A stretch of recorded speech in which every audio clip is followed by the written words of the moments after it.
this is Rebecca, DTI Academy Manager at Digital Thinker. In this video, I will demonstrate how to process a physical inventory, often referred to as a cycle count, on the Hexagon EAM Digital Work app. I encourage you to also watch the other videos on physical inventories in Hexagon EAM. I am currently logged into the Digital Work app. From the menu, navigate to Materials, Transactions, then Physical Inventory. In Digital Work, you do have the ability to work from an existing open physical inventory. You can also create physical inventories. So I'm going to go ahead and tap the Add button in the top right corner to create a new physical inventory. First, you'll need to enter a description.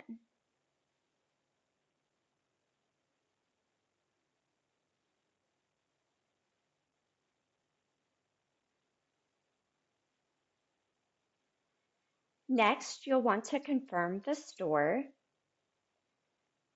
Then down below, you'll have the opportunity to enter in the physical inventory parameters.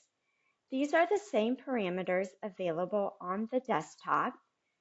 And in my example, I'm going to designate a from bin and a to bin.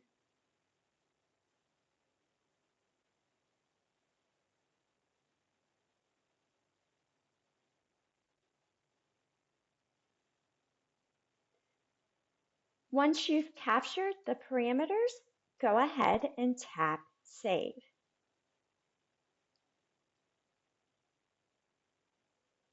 The physical inventory has been created.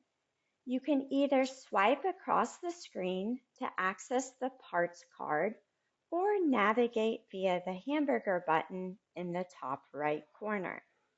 From the parts card, you do have the ability to search, scan, and even apply a filter.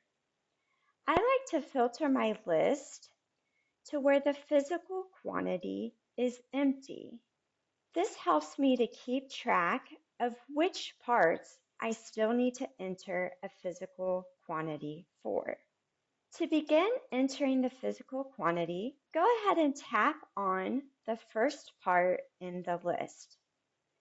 My list is sorted by bin.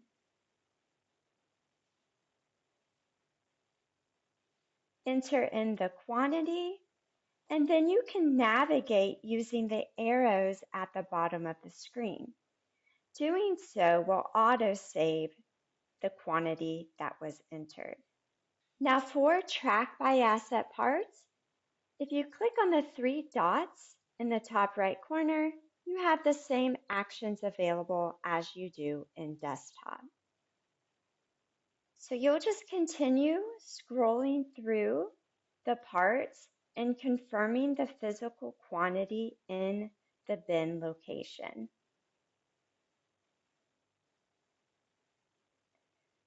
Now, if I return to my parts list using the arrow in the top left corner, and I go ahead and refresh, you'll see that I only have one part listed. That's because I applied the filter to only show me the parts where the physical quantity is empty. And that's a good way to check to ensure that you enter a quantity for each part. I encourage you to enter a physical quantity for each part included. This will ensure that the system records that a cycle count was conducted for that part in bin location. Now that we've entered a physical quantity for each part, I can return to my physical inventory record and go ahead and update the status accordingly. Now, if you're in the habit of refreshing inventory, that option is still available in Digital Work by tapping on the three dots. Now, what we'll do here is we're just going to go ahead and edit and change the status of our physical inventory to approved, then save. I hope you found this tutorial useful. Stay tuned for more content. Have a great day.